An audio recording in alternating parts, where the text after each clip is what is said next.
הפוליטיקה של לפיד וגנץ היא פוליטיקה שחזרה והוכיחה שוב ושוב את נכונותה הבלתי נלאית לצדד בשלטון, גם כשהוא פוגע בזכויותיהם ובקיומם של אזרחי ישראל הערבים.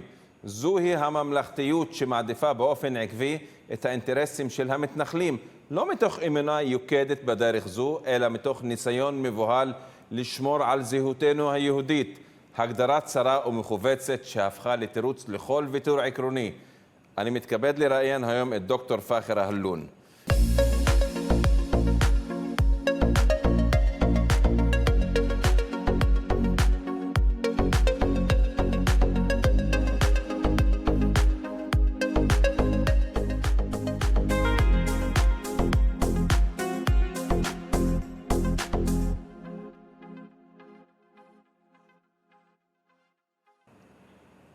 דוקטור פאחר אהלון היא בוגרת אוניברסיטת ג'ורג' מייסון בארצות הברית, והיא מתמחה בניתוח ופתרון סכסוכים, ויש לה ייחוד מאוד מיוחד, ולכן הבאנו לשמוע אותה ולדבר איתה על הפעילות שלה שמתפרשת בכל האזור. שלום דוקטור ותודה שהגעת. תודה רבה על ההזדמנות, הני.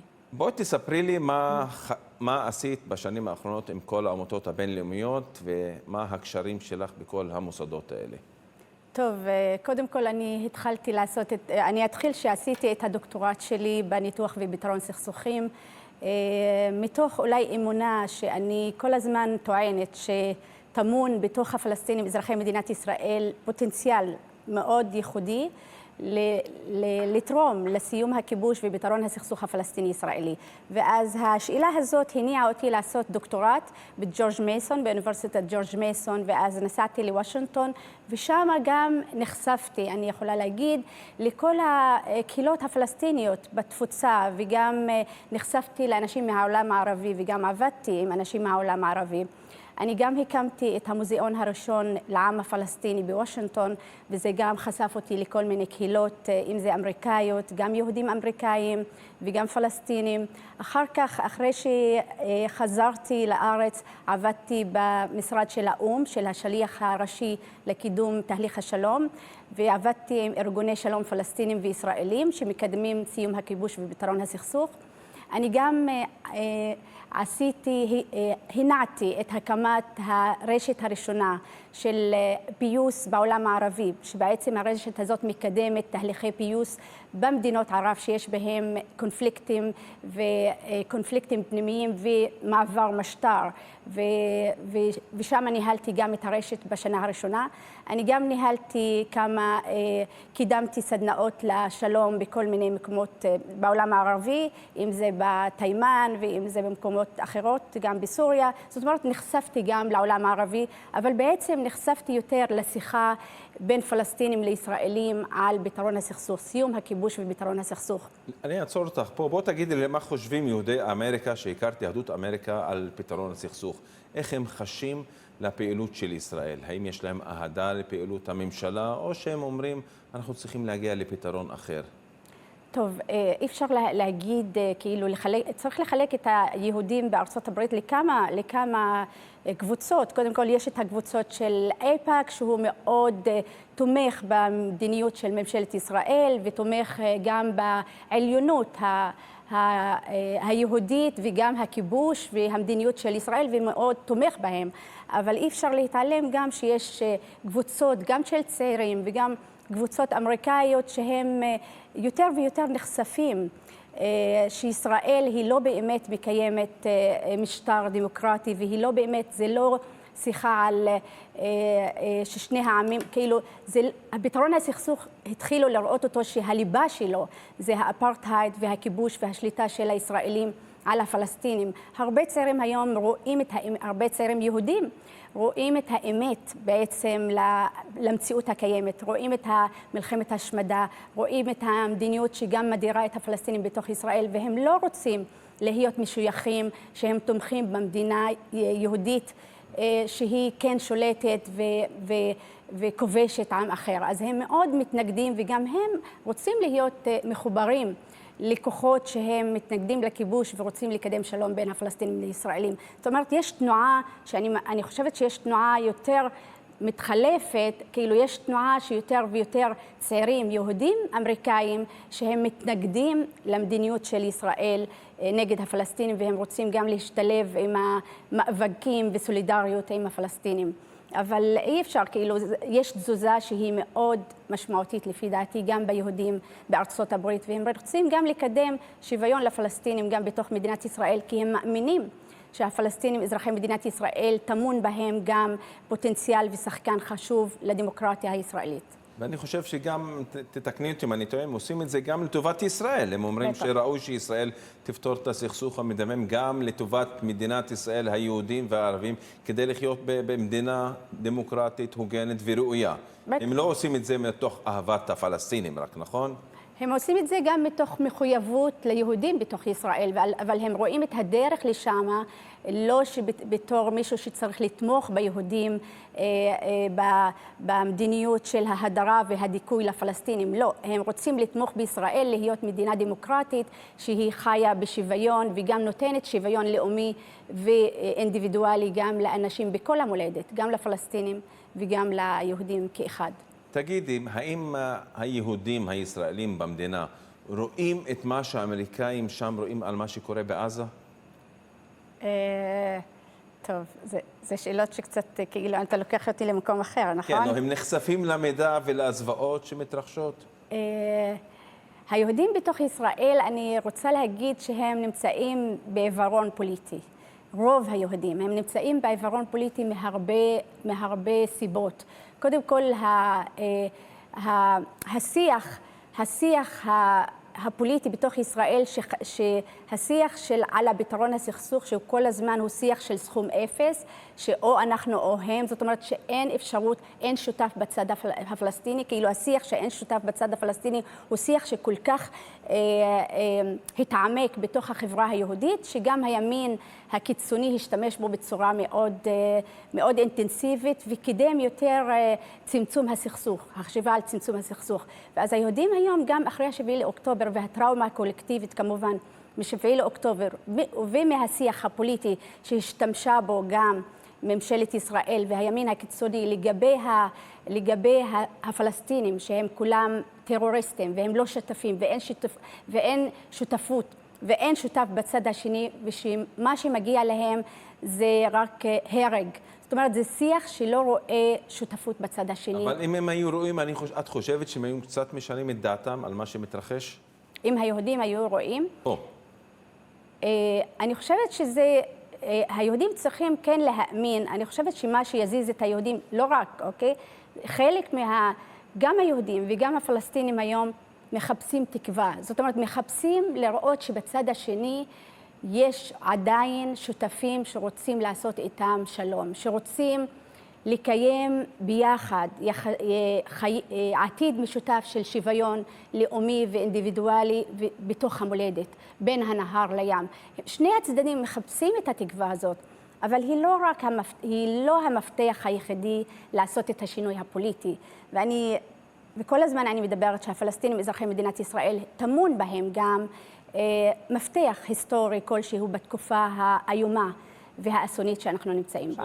לפני זה, אני רוצה להדגיש שאת כל הזמן מדברת ומרצה במקומות, ואת מדגישה את התפקיד של הפלסטינים בתוך ישראל.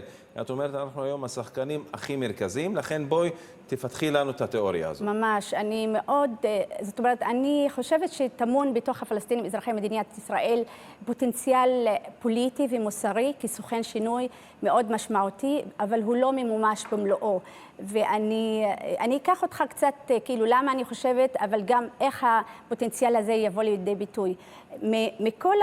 מכל העבודה שלי, גם עם פלסטינים מהתפוצות, גם עם פלסטינים מהגדה, גם פלסטינים אזרחי מדינת ישראל, הקבוצה היחידה, הפלסטינים אזרחי מדינת ישראל, הם הקבוצה היחידה שהיא מקיימת באופן יומיומי מפגש ואינטראקציה יומיומית עם החברה היהודית בתוך ישראל.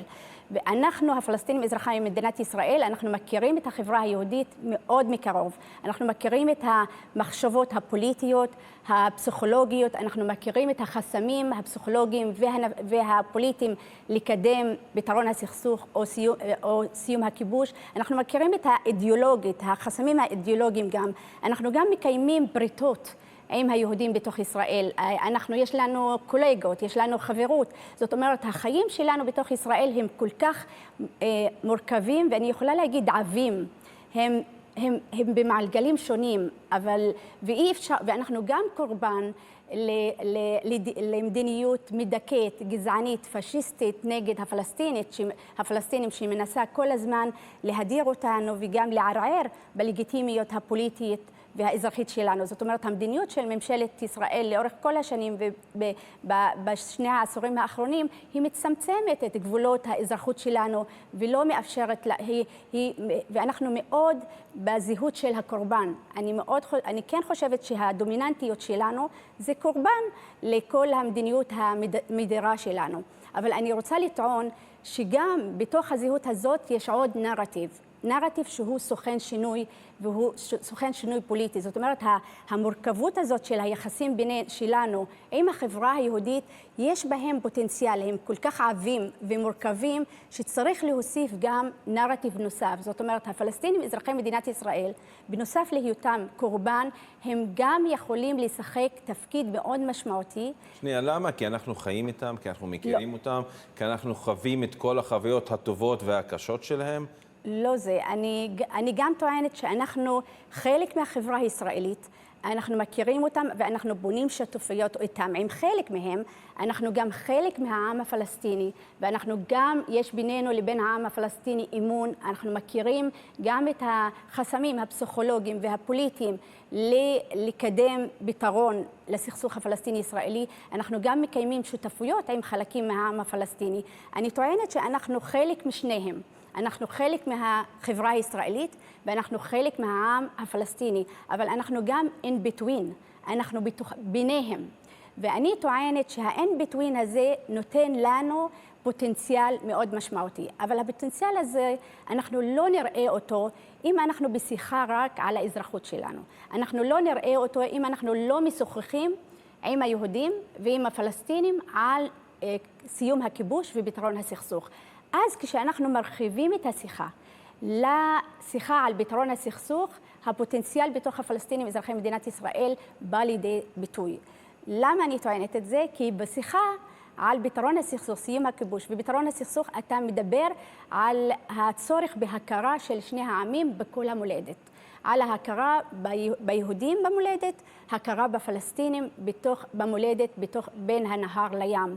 ואתה מאתגר את שני הצדדים להכרה הזאת. ברגע שאתה מדבר על פתרון הסכסוך, אתה מדבר על דרכי המאבק מהכיבוש.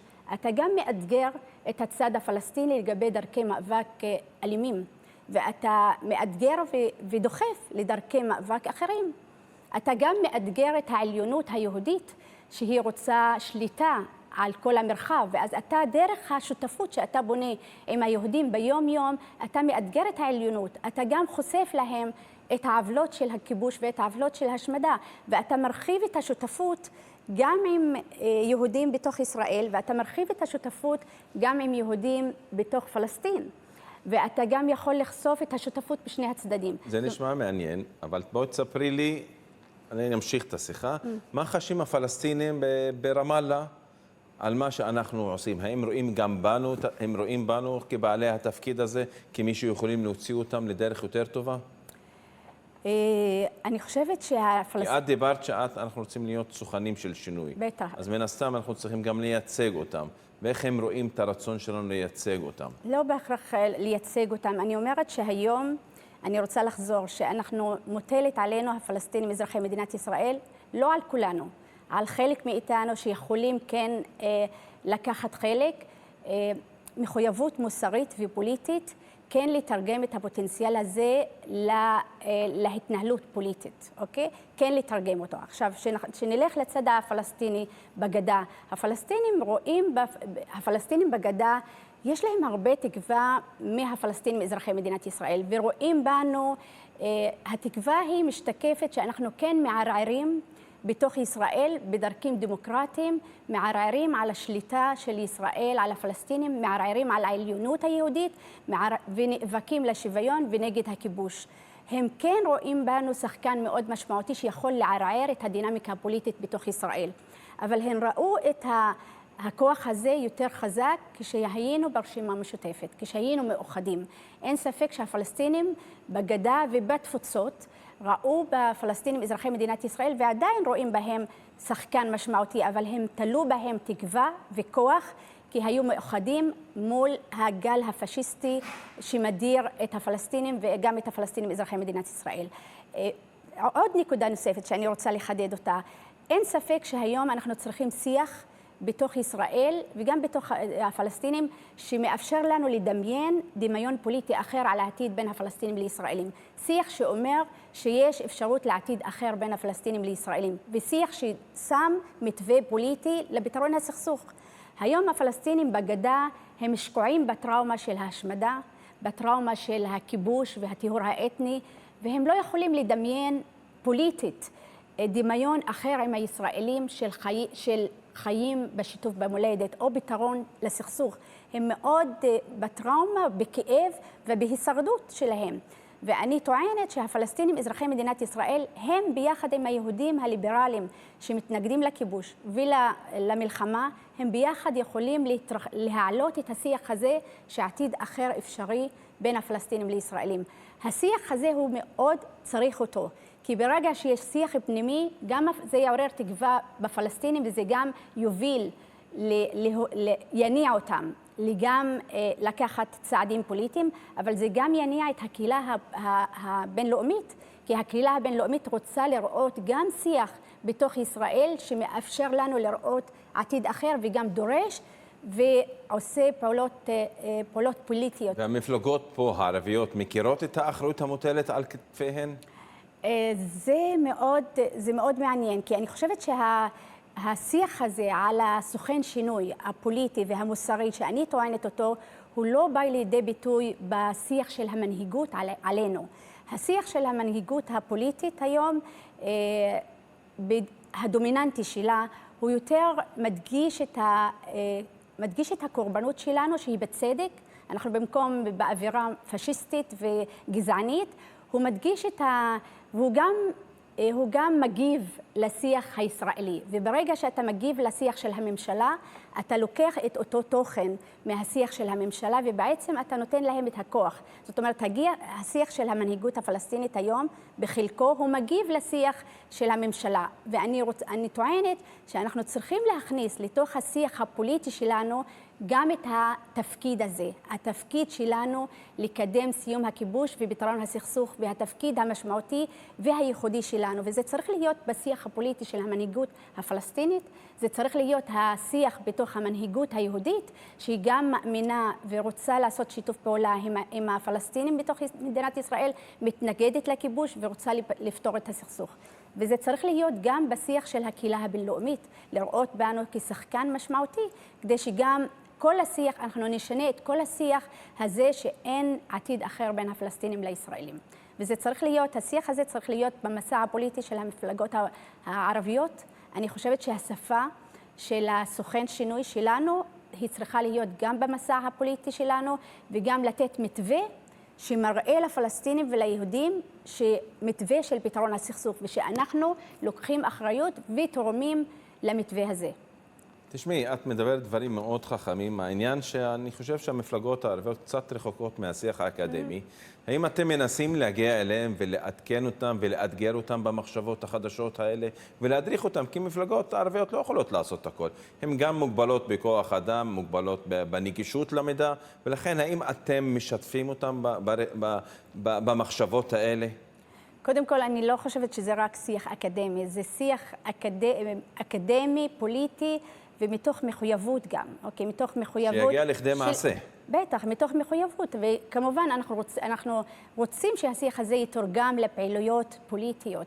איך הוא מתורגם לפעילויות פוליטיות בכל מעגלים? אני טוענת לא כל הפלסטינים, אזרחי מדינת ישראל תקף, הם ייקחו את התפקיד הזה, לא כולם. אני טוענת, אני כן רוצה במצב המאוד אפל שאנחנו נמצאים בו בתוך ישראל וגם בין שני העמים, כן מוטלת מחויבות על פלסטינים שהם במעמד של מנהיגות, אם זה באקדמיה, אם זה בחברה אזרחית, אם זה בפוליטיקה, כן לקחת את התפקיד הזה, להרחיב את הפריטות עם החברה היהודית שהיא מתנגדת לכיבוש, שהיא רוצה לקדם פתרון הסכסוך, שהיא מתנגדת לעליונות, היא רוצה לפרק את המנגנונים של השליטה והעליונות היהודית על הפלסטינים בכל מיני מעגלים. אנחנו צריכים להרחיב את השותפויות בכל מעגל, לא רק את המנהיגות הפוליטית, אוקיי?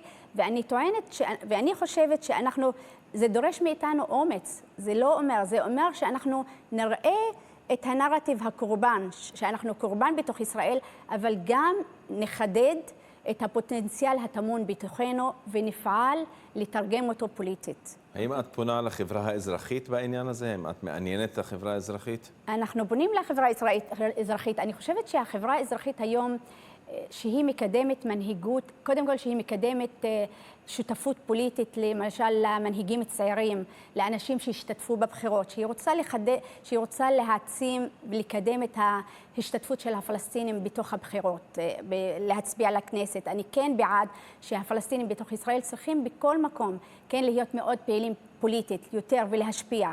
ואני חושבת שלמשל חברה אזרחית שמקדמת מנהיגות צעירה אצל הפלסטינים, אזרחי מדינת ישראל. אני הייתי רוצה שהחברה האזרחית תקדם אצל הפלסטינים הצעירים את ההתנהלות של סוכן שינוי. אני רוצה שהפלסטינים בתוך ישראל יראו את הכוח שנמצא בתוכנו כמישהו שיכול כן לקדם עתיד אחר בין שני העמים, וגם הכוח בתוך המרחב האזורי, שאני לא דיברתי עליו. אנחנו גם מול מדינות ערב, יש לנו כוח בתוך פלסטינים, אזרחי מדינת ישראל, ובאותו זמן גם חלק מהעם הפלסטיני. אנחנו פשוט נעים בתוך כל המולדת, ויש בזה פוטנציאל וכוח שצריך לתרגם אותו פוליטית. יש הרבה דברים לדבר איתך עליהם, והם מאוד מעניינים, אבל יש לנו 2 דקות לסיים. תספרי לי על התוכנית שאת חברה בה, על הפתרון שאתם מציעים. מעולה. שכבר הגיעו כמה אנשים והציגו אותו. כן, זה הפתרון של ארץ לכולם, בעצם שהיא אומרת שמקדמת פתרון הסכסוך הפלסטיני-ישראלי בהקמת 2 מדינות עצמאיות, אבל היא מוסיפה עוד נדבך לתוך הפתרון הזה של המולדת המשותפת. וארץ לכולם בעצם טוענת שקודם כל היא כשורה ראשונה, היא רוצה לפרק ואת כמובן השליטה של העם היהודי על העם הפלסטיני, והיא רוצה לקדם שוויון אינדיבידואלי ולאומי לפלסטינים ולישראלים. אבל היא אומרת משהו מאוד משמעותי. היא אומרת שהפלסטינים יש להם זיקה לכל המולדת, בין הנהר לים, אוקיי?